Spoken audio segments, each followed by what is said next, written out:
MEIL foundation సమకూర్చిన 2.4 కోట్ల విలువైన 2 అత్యాధునిక ఎలక్ట్రికల్ బస్సు సేవలను రాష్ట్ర విద్యా, ఐటీ, ఎలక్ట్రానిక్స్ శాఖల మంత్రి నారా లోకేష్ ఉండవల్లి నివాసంలో జెండా ఊపి ప్రారంభించారు.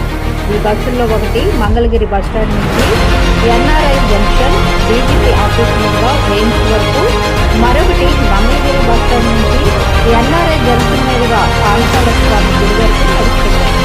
ప్రయాణికులకు ఉచిత సేవలు అందించేందుకు ఈ బస్సుల ప్రారంభ కార్యక్రమంలో ఎలక్ట్రా గ్రీన్ టెక్ లిమిటెడ్ ప్రతినిధులు నేతలు పాల్గొన్నారు.